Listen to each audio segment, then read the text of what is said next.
Hello, galerinha! Aqui é a Maria Eduarda, do canal Costurando História, e bora para mais um vídeo? No tutorial dessa semana, a gente vai fazer uma camicia do Renascimento italiano, que é basicamente da época de 1480, 1490. Não é uma época muito difícil de se fazer, então se você tá começando agora na costura histórica e você acha muito bonito, se você já assistiu os Borgias ou alguma coisa que tá relacionado com o Renascimento italiano, eu acho que você vai achar bem interessante essa época. A Itália é um país muito complexo, até hoje em dia tem várias complexidades, cada região tem uma cultura diferente, e isso era ainda mais acentuado no passado, né?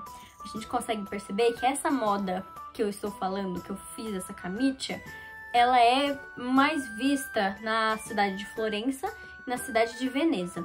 Essas duas cidades que usavam mais ou menos esse estilo de roupa, a gente consegue ver nessas pinturas, nessas coisas do Michelangelo, das tartarugas ninjas, né, galerinha? A gente não tem, comprovadamente, nenhum traje museu que não seja um palpite, né?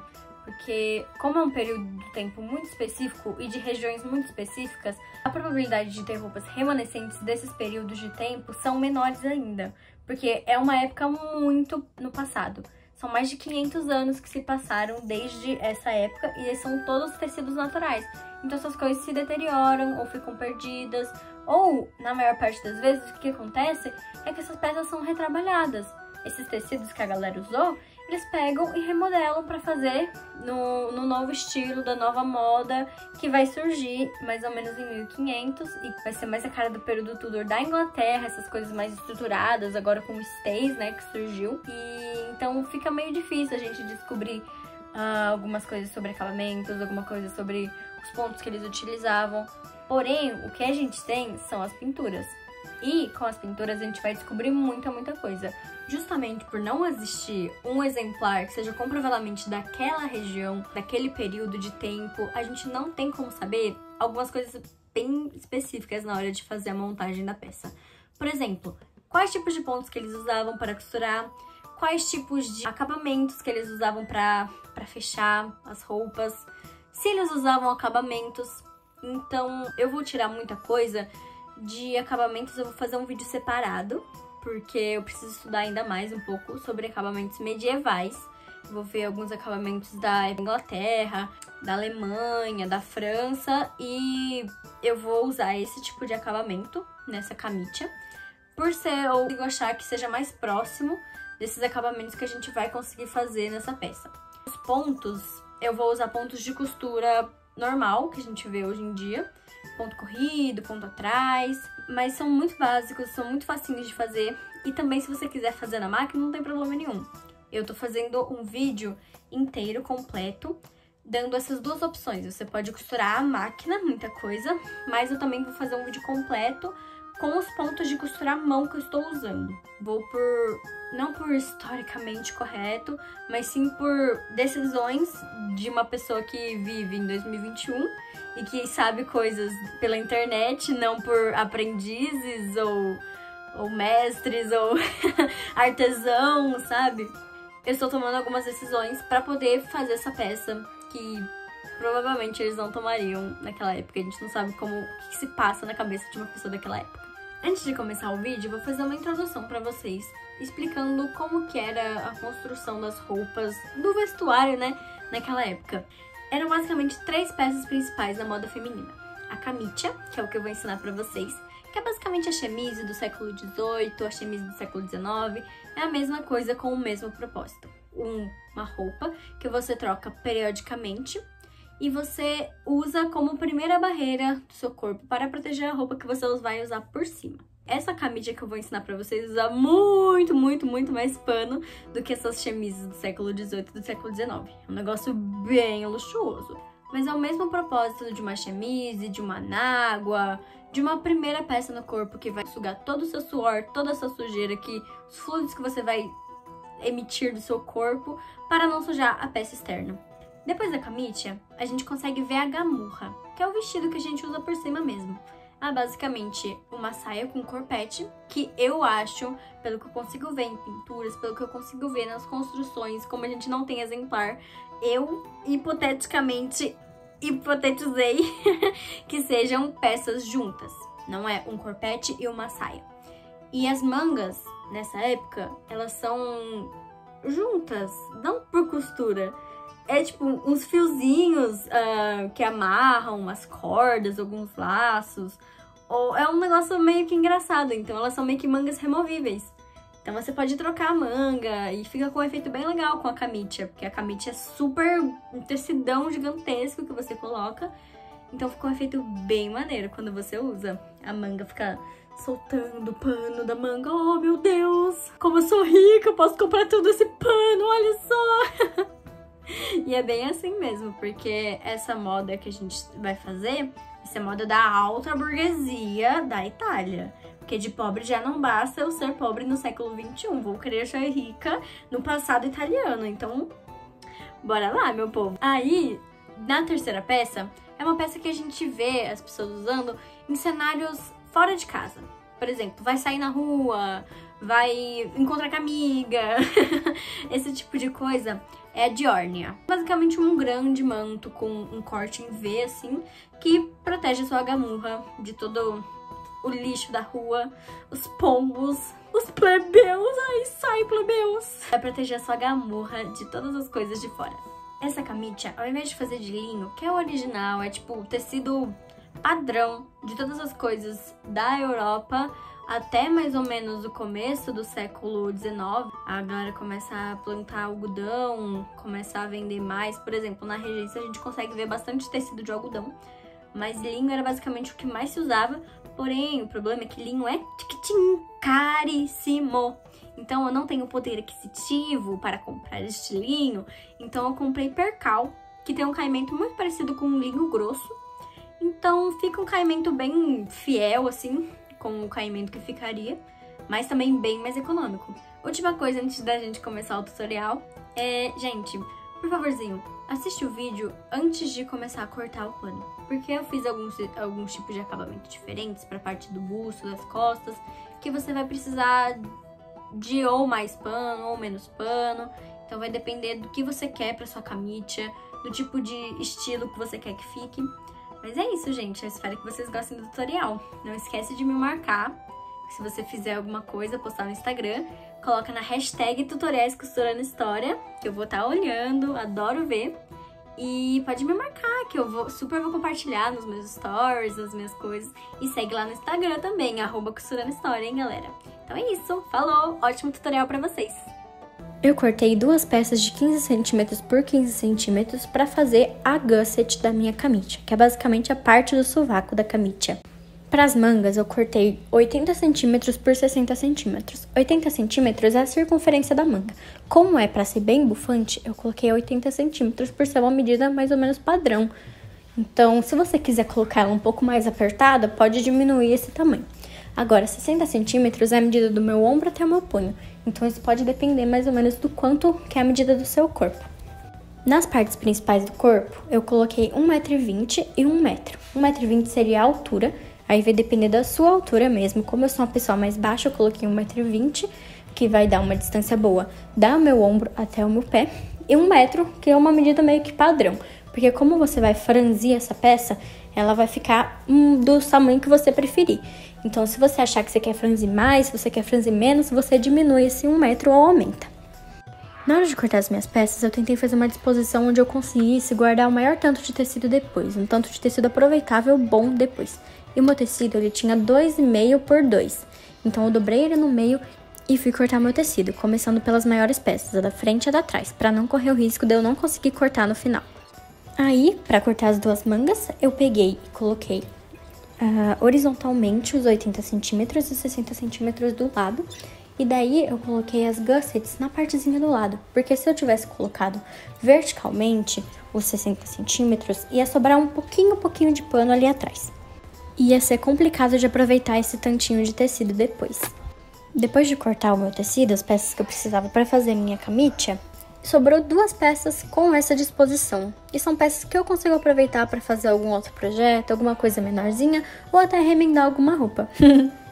Para ilustrar melhor, eu fiz um esqueminha em escala em papel para mostrar para vocês como é que ficou a minha disposição na hora de cortar o tecido. Depois de dobrar o lado, essas são as peças que você tem que ter.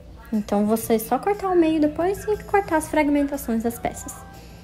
Eu fiz um esqueminha em papel para mostrar para vocês como é que vai ficar a construção dessa camitia. A gente vai começar cortando a nossa gusset em duas e montando dessa forma aqui a nossa camitia. Eu indicaria você costurar os triangulinhos primeiro na parte da manga, para depois você costurar na parte do corpo, porque daí fica um pouquinho mais fácil. E bora costurar nossas gussets, né, galera? Como eu tô costurando a mão, eu tô usando ponto atrás. Porém, você pode usar o ponto atrás espaçado também, que é basicamente uma junção de ponto corrido com ponto atrás, que fica um pouquinho mais prático na hora de você costurar, não demora muito. Mas eu prefiro fazer ponto atrás, porque como é uma área que você mexe bastante, por ser uma das áreas de articulações da roupa, você precisa de um suporte maior, né? Então eu uso um dos pontos mais fortes, né? Porém, galera, se você quiser costurar na máquina também não tem problema algum, viu? Enquanto eu tô costurando aqui, eu vou falar algumas curiosidades sobre essa camitia. Primeiro, por que ela é construída dessa forma tão esquisita, né? Com quadradões, retangulões, assim. Vamos pensar, galera. Antigamente, tecido era uma coisa que era vista como um investimento. Tecido era uma coisa muito cara, era uma coisa que não era muito acessível. Quem conseguia pagar, pagava uma vez e olha lá. Então, para você conseguir reaproveitar melhor as coisas, você pegava retalhos geométricos das coisas e ia fazendo. Então, você podia muito bem fazer uma camitia toda remendada sem ter que ficar pensando, assim, porque são formas muito comuns, né? Quadrados, retângulos. E como é a parte que fica debaixo de todas as roupas, não faz importância se está toda remendada ou não. Outra coisa também que a gente consegue linkar com essa coisa de eles preservarem o tecido o maior tanto possível, a roupa era um artigo de luxo, uma roupa era um investimento, é que você consegue ver que esses gussets no sovaco, eles são praticamente removíveis, né? É um negócio muito fácil de você descosturar e você costurar de novo. E como era uma das áreas que mais se estragava na roupa, por ser a chemise, a camitia, uma das partes que mais ficava em contato com o corpo, por ser a primeira camada do corpo, estragava muito fácil, porque a axila é um ponto de suor muito grande. Ainda mais quando você está trabalhando o dia inteiro numa roça, fazendo alguma coisa, algum trabalho manual. Então, aquela parte do tecido nas axilas vai deteriorar muito mais rápido do que uma parte aleatória na sua barriga. Então era muito mais prático para você reutilizar o tecido, você não ter que comprar um outro tecido para fazer uma outra chemise, uma outra camitia. Você simplesmente retirava essa parte da sua gusset, pegava um retalho que você tinha e costurava de novo. Papum, pronto, chemise, camitia novinha. Também, galerinha, uma outra coisa que eu queria falar é que às vezes eu falo chemise porque a construção é completamente parecidíssima com as chemises, com os shifts, as anáguas do século XVIII, um pouquinho mais pra frente, né? Porque essa peça é de 1490, né? Se você for pensar, 1480, 1490. Então você consegue perceber que não foi tanta coisa assim que mudou, né? A construção é parecidíssima. Esse esqueminha aqui é mais para representar como é que vai ficar depois que a gente dobrar a nossa camitia e for costurar as bordas da nossa camitia. Então, o que a gente faz? A gente costura a nossa borda da nossa manga, a nossa borda do nosso gusset e a nossa borda da nossa parte da frente junto com a parte das costas. Então, é basicamente isso. Só costurar as bordinhas, menos a de cima e de baixo, né? Porque a gente quer entrar na camitia, né? Quem quiser costurar a mão, eu vou fazer uns vídeos agora explicando os pontos que eu usei para fazer a camitia. Para costurar a parte do lado da manga, eu usei o ponto atrás espaçado, que é basicamente uma junção entre o ponto corrido e o ponto atrás. Enquanto eu tô fazendo aqui, vocês conseguem ver que eu faço uma carreirinha de pontos corridos, uma sanfoninha, né, como eu gosto de falar, e depois que eu termino essa sanfoninha, para segurar esses pontos que eu já fiz, eu faço uns 2, 3 pontinhos atrás, para poder ficar bem seguradinho. Eu tô sofrendo um pouquinho pra poder fazer aqui os pontos, porque na hora que eu fui cortar o tecido, eu cortei junto com a auréola. Isso foi proposital, porque a auréola desse tecido era basicamente imperceptível, você não conseguia nem ver que era auréola. E eu não queria desperdiçar mais tecido na hora que eu fosse cortar ele. Quando eu fui chegando mais perto dos gussets, eu fui fazendo ponto atrás, porque, como eu já expliquei, é uma área de muita tensão no braço, né? E quando você for levantar, abaixar o braço, vai estar em fricção, então é sempre bom dar uma reforçada nessa costura, né? Aí, pra eu costurar, eu peguei o triangulinho e dobrei. Olha só, estou mostrando pra vocês aqui. Eu peguei as abinhas que ficou das duas outras partes e eu dobrei e costurei em cima dessas abas e tô costurando a parte do triângulo normal. Na hora de costurar as partes da minha camite, a parte do lado, né, eu fiz ponto atrás espaçado também, porque simplesmente é o melhor ponto para se fazer quando você precisa fazer muita coisa à mão. Porque o ponto atrás demora muito e o ponto corrido é muito fraquinho. Então você faz meio que essa junção dos dois e tá perfeito. Tá perfeito, porque não é uma área que vai ficar em muita fricção, muito movimento, muita tensão. Então tá ótimo, não precisa de mais. E se você estiver costurando em sua máquina, pode usar o ponto reto em todas essas etapas que eu tô falando. Isso é só pra quem tá fazendo à mão e quer ter uma ideia pra não ficar muito cansado na hora de costurar.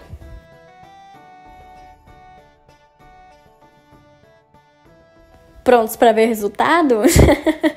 Pois é, né, galera? Aí, outra parte aí que você fica pensando que vai dar tudo errado, porque olha só, meu Deus do céu, cabe 3 eu aí dentro, cabe 3 Maria Eduarda com certeza aí dentro desse negócio.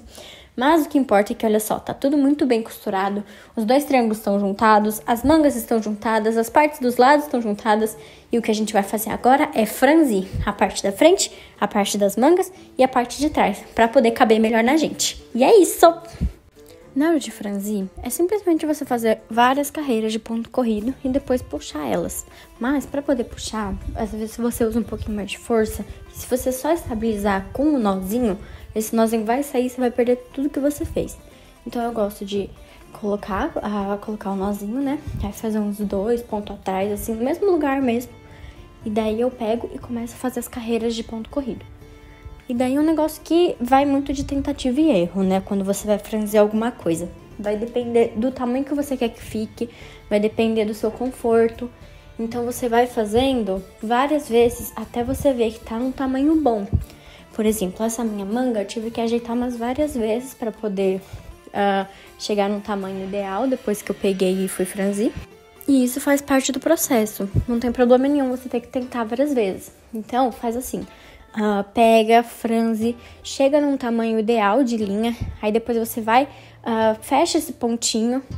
Não precisa cortar tudo depois na hora de fechar, só deixa o fio lá soltando, e daí você vai e testa no seu corpo. Você viu que tá um pouquinho largo demais, precisa apertar um pouquinho a linha, pega e aperta de novo, não tem problema.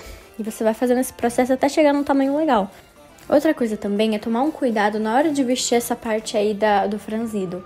Porque como é uma linha única, pelo menos eu faço com uma linha única, você pode fazer com uma linha dupla, alguma coisa que você achar mais forte também, aí você não precisa ter tanta preocupação assim. Eu gosto de tomar um cuidado na hora de vestir para poder não arrebentar essa linha ou acontecer alguma coisa.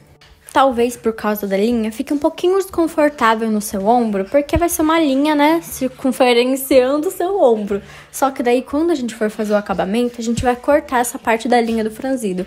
Então não fique com esse problema na sua cabeça, assim. Depois também, se você pensar que, não, realmente está desconfortável quando você terminar de fazer o acabamento, tudo bem, é só você fazer o franzido um pouquinho mais solto depois.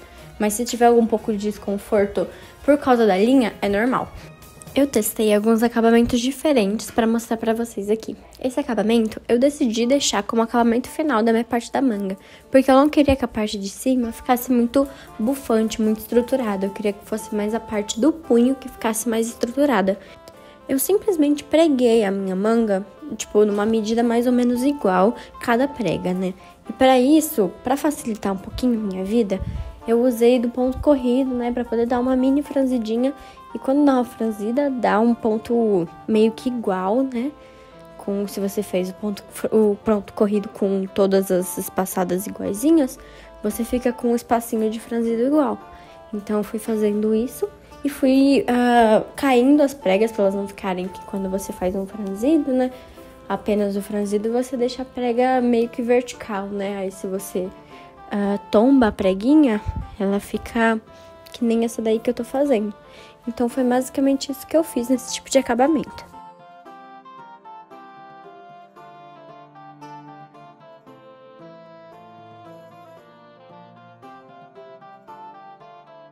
Antes de costurar as minhas pregas, eu fui tirando o meu ponto corrido que eu tinha feito e eu fui reutilizar essa linha na hora de fazer o ponto atrás.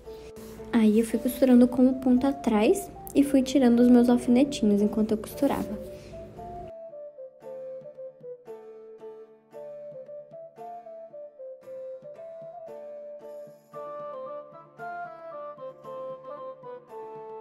Um outro acabamento que eu vou ensinar pra vocês, que eu acabei não fazendo, porque eu gostei muito dos outros acabamentos do jeito que ficou, é uma sequência de pregas. Você faz uma prega pra parte de dentro e a outra também pra parte de dentro. Então vão ficar duas pregas juntas, fazendo uma grande prega. Só que na hora que você deixar solto, o acabamento fica muito bonito. Uma coisa que muda pra esse acabamento é que a gente vai deixar, ao invés de colocar um viés em cima, a gente vai deixar a barra já acabada antes de fazer esse acabamento. Porque o propósito dele é de deixar um babadinho bonitinho na parte de cima da camisa. E se a gente colocar um viés, vai esconder tudo isso, né? Então a gente vai ter que fazer a barra dessa parte inteira da parte da frente. E se você escolher fazer da parte de trás esse acabamento também, vai ter que fazer a barra dos dois.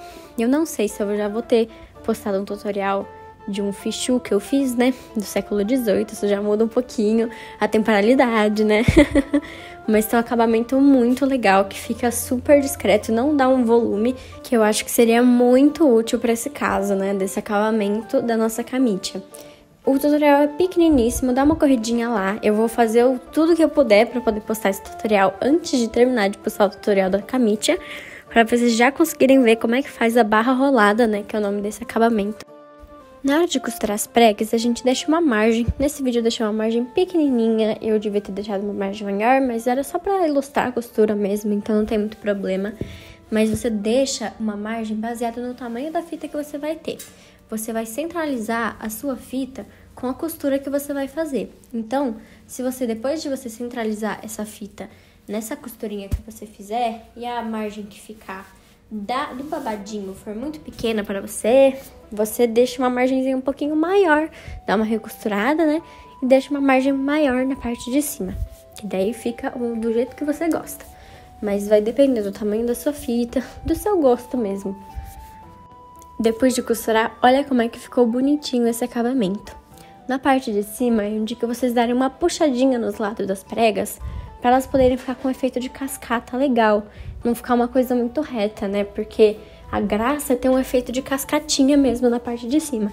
Mas se vocês preferirem reto, também não tem problema algum. Olha só como é que ficou a camisa com os dois acabamentos que eu acabei fazendo na minha camisa. Depois desse vídeo, deu uma apertada na parte das costas, porque eu achei que ficou um pouquinho largo. Mas é isso, bora pras mangas?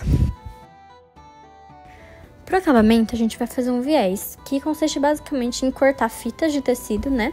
De duas maneiras diferentes. Essa daí é no grão, que é a parte menos elástica do tecido, e de outra maneira, que é de cortar no viés, né? Por isso o nome, que fica a parte mais elástica do tecido. Se você cortar e costurar suas fitinhas no viés, seu acabamento vai ficar um pouquinho mais redondo. Vai pender um pouquinho mais para baixo e vai ficar redondo. Agora, se você fizer mais reto, o seu acabamento vai ficar mais quadrado. Aí depende do que você quer. Agora, depois disso, você vai pegar e você vai dobrar todas as suas bordinhas do seu viés, da fitinha que você cortou, e dobrar pra dentro. As bordinhas da parte de cima e as bordinhas da parte de baixo. O certo seria fazer isso com um ferro de passar. Porém, como o meu tecido é 100% natural e eu tava com muita preguiça, eu resolvi fazer com o dedo mesmo. Mas vai ficar um viés bem mais resistente, essas dobrinhas não vão ficar desdobrando toda hora se você fizer com ferro de passar. Aí vai depender da sua paciência, né? Porque colocar viés já é uma coisa que você tem que ter um pouquinho de paciência. Agora, se ficar desmontando ainda o viés, aí é só Deus mesmo pra te ajudar. Depois que você dobrar as bordinhas, você vai dobrar o seu viés pra dentro, pra poder esconder a parte que vai desfiar das suas bordinhas.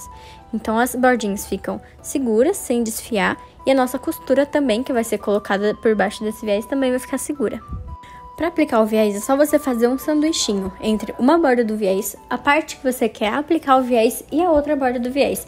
E vai fazendo isso e vai costurando. Na parte do nosso franzido, a gente vai fazer diferente, mas na parte das pregas é só fazer isso.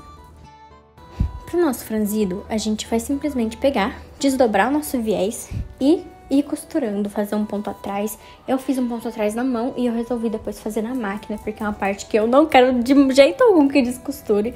E você vai fazer isso botando a sua faixinha as dobrinhas dela como é que ficou pro lado nossa bom camitia. do nosso tecido. Eu adorei o o jeito jeito não que quer que ficou, apareça, decote, pro lado não ficou de muito fora, bufante né? na Pra parte poder de cima, dobrar e sim e só na acabamento parte essa do parte punho. costurada As ficar costas pra ficaram dentro da lindas, nossa lindas, roupa. lindas. Eu resolvi, Depois de como eu já costurada, disse, a gente cortar vai no redobrar grão, a ao nossa invés do viés. parte pra fazer Então o nosso ficou mais viés, né? Então a gente quadrado, dobra as nossas mas eu bordinhas adorei. Eu e me senti dobra uma isso e princesa costura de com um essa jeito camicia. diferente. Vou mostrar pra vocês. Ao invés de fazer o ponto atrás, pra ficar um acabamento um pouquinho mais discreto, eu resolvi fazer um ponto um pouquinho diferente. Eu não sei nem o nome desse ponto, mas é meio que um ponto em espiral. Então eu comecei fazendo como se fosse um acabamento de barra, um negócio bem discretinho, pegando um pouco da parte do meu franzido e pegando depois a parte do meu viés para poder ficar bem seguradinho e a parte da frente não ficar toda costurada. Mas se você não ligar para isso, se você quiser deixar a parte da frente um pouquinho costurada também do nosso viés, não tem problema, é só você costurar essa parte junta na máquina ou na mão, do jeito que você preferir. Para o nosso punho, a gente tem duas opções. Ou a gente corta uma fita por fora, dobra ela no meio, como é isso que eu vou fazer, né? E mede no nosso punho para ver mais ou menos o tamanho que você quer que ela fique. Como eu vou fazer botão, eu vou deixar ela um pouquinho mais solta, mas nem tão solta, né? Vou deixar ela bem justinha, mas com uma margem boa para poder colocar um botão externo, né? Ou você corta o 1 palmo que eu tinha falado para vocês deixarem sem costurar e faz essa fitinha desse 1 palmo para ficar menos bufante, mas isso vai de vocês.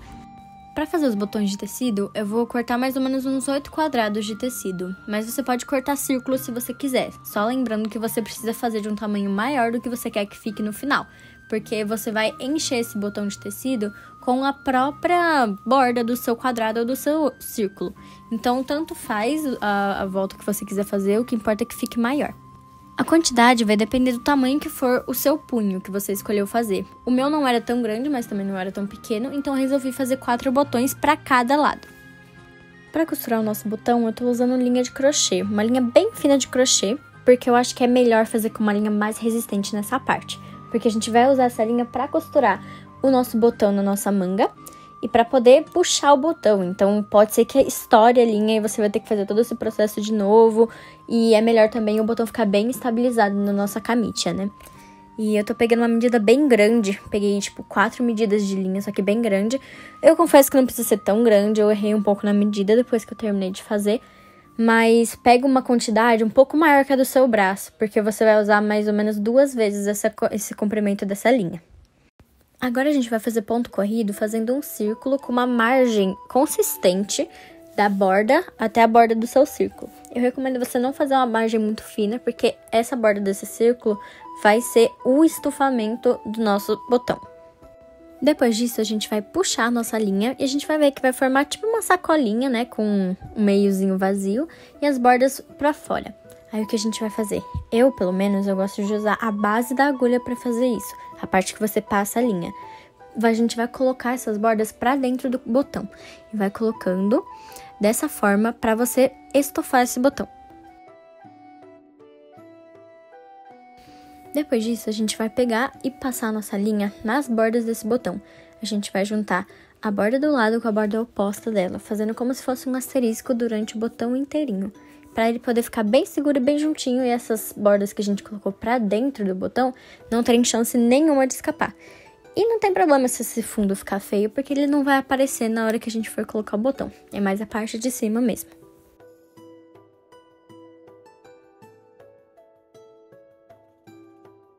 Olha só que bonitinhos que eles ficam depois de estofados. Agora a gente vai fazer um espaçamento igual entre os nossos botões. Aí vai depender do tamanho do seu punho e do tamanho do seu botão que você resolveu fazer.